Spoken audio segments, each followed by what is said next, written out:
No, I'm not a writer. Okay.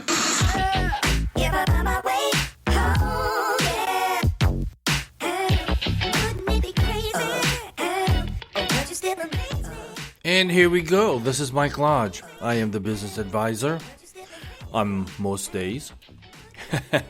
No, I tell you, yesterday and Sunday I did no podcast because I just wanted to take the time off because I tell you, the more and more that I read about the economy and what's happening in the economy and what people are saying, and you can get a whole bunch of different opinions of what's going on and where it's going. Recession, no recession. Soft landing, hard landing.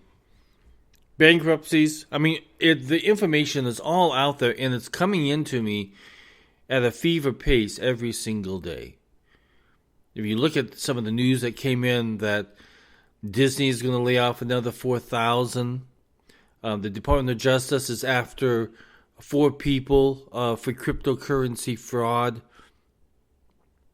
So if you ponder all of this information of bad economic stuff, you get kind of morbid after a while and start thinking, you know what? These economists have no idea what they're talking about. No one can agree on anything. The president refuses to sit down and work out a budget for the United States, which is a fiscally sound proposition for any president to do. Won't negotiate with the Republicans in Congress. We have a debt ceiling that's way out of control. Ernst & Young predicts that the real GDP growth of about 0.9% in 2023 and around 1.2% in 2024. Those are not big numbers. We have to think about the tightening of the credit conditions for businesses and you guys and me guys on consumers amid persistently elevated rates. I mean, we have big, huge rates going up. Prices and wages will constrain private sector activity.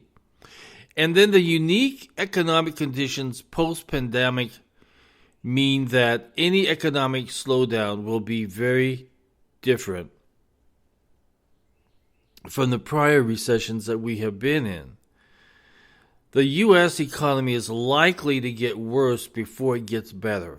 That's the problem. It's going to be a few more years before we see a good economy, especially if we keep the current president in office.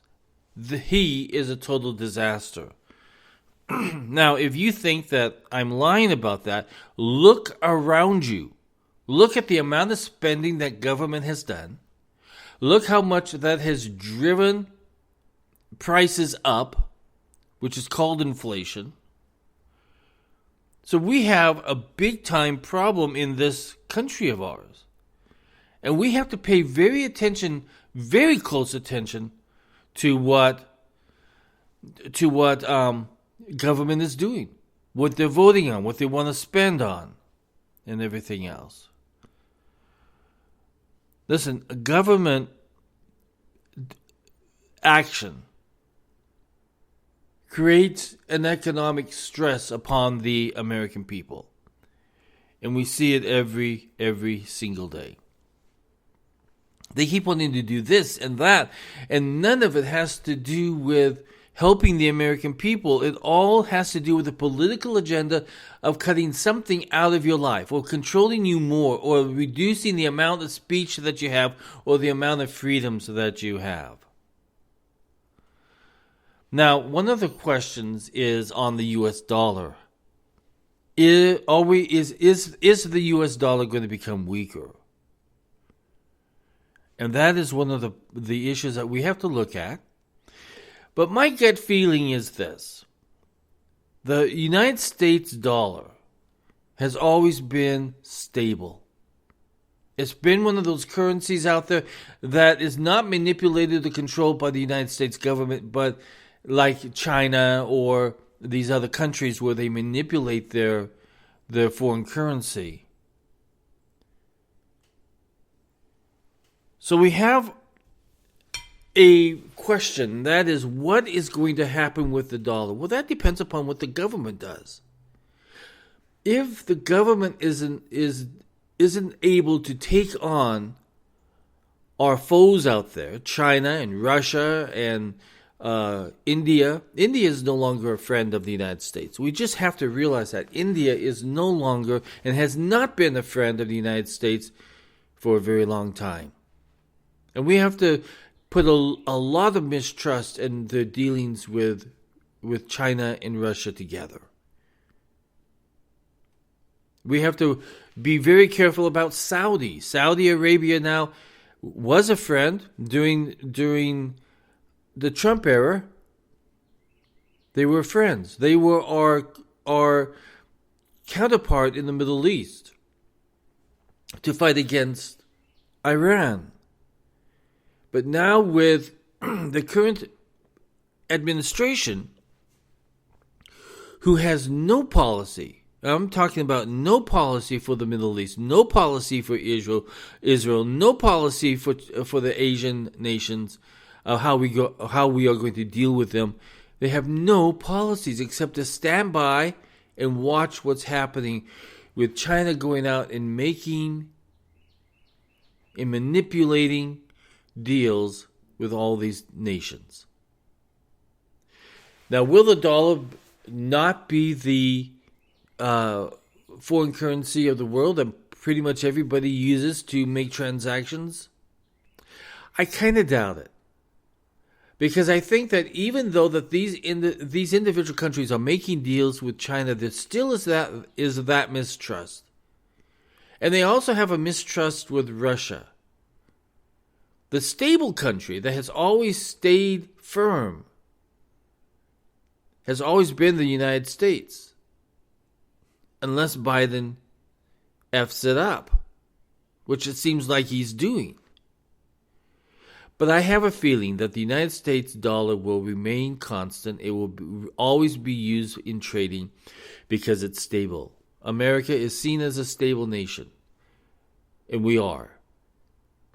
The only problem that we have is internally with a president who keeps making policy decisions that goes against the economy and the American people. And I don't say it because I don't like Biden.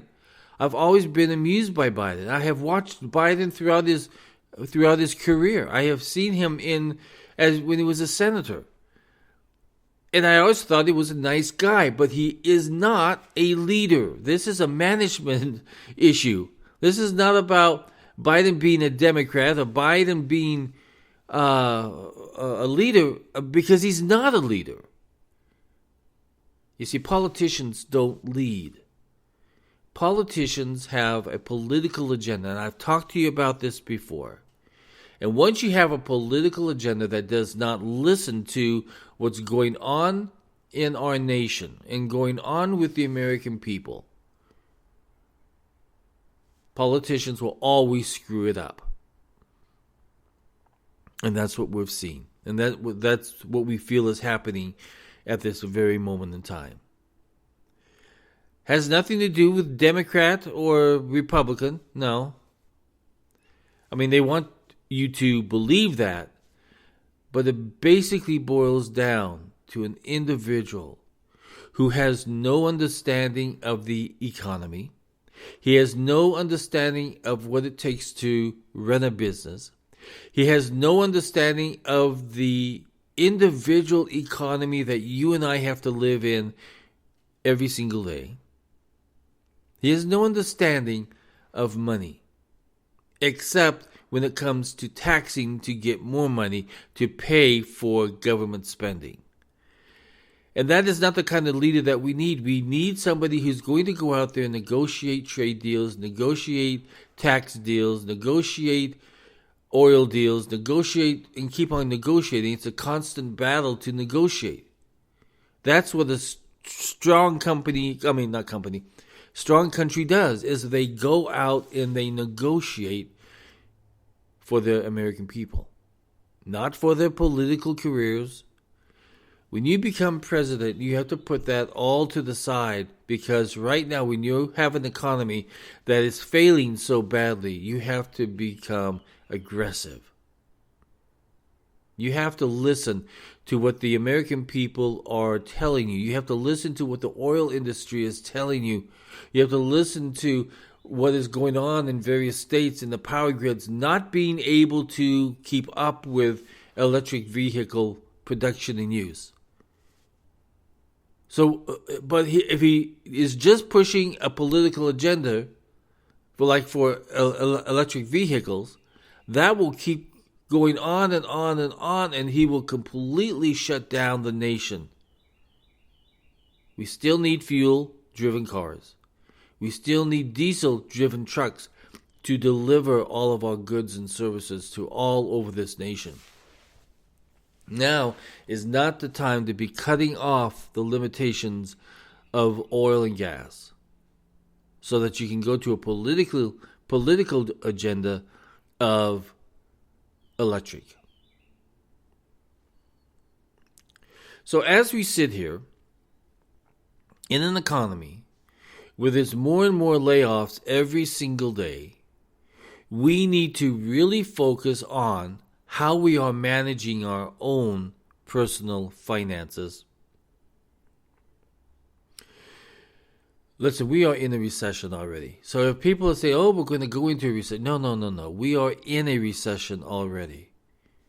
We have had months and months and months of inflation, and it keeps on going. We have job layoffs by the day. We have companies going into bankruptcy. Bed Bath & Beyond just went into bankruptcy and shutting down.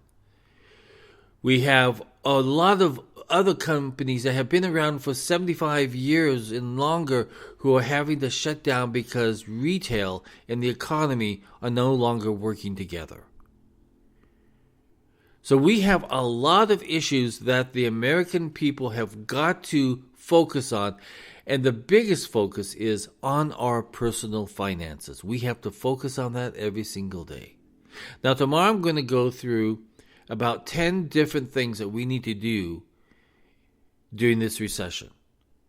So I want you to come back to me tomorrow and listen, because we're going to go through what needs to happen as we prepare for even a worse economy. We have been warned by E&Y that the economy is going to get worse before it gets better.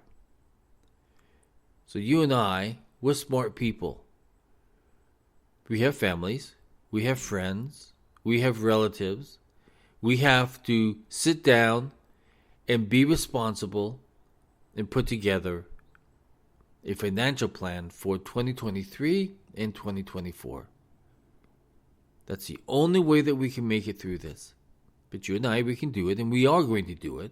So tomorrow, stay tuned, because we're going to go through some planning steps that we can do during this recession. Listen, if you have a business question, send it to me. I love business questions. So send it to me at thebusinessadvisor@gmail.com.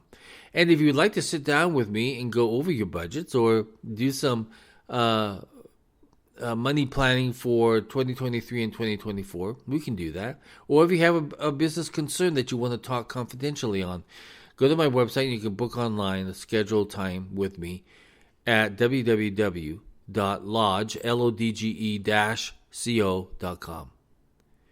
Okay, people, let's get out there and let's face the day. Love you guys. Have a great day. Bye-bye.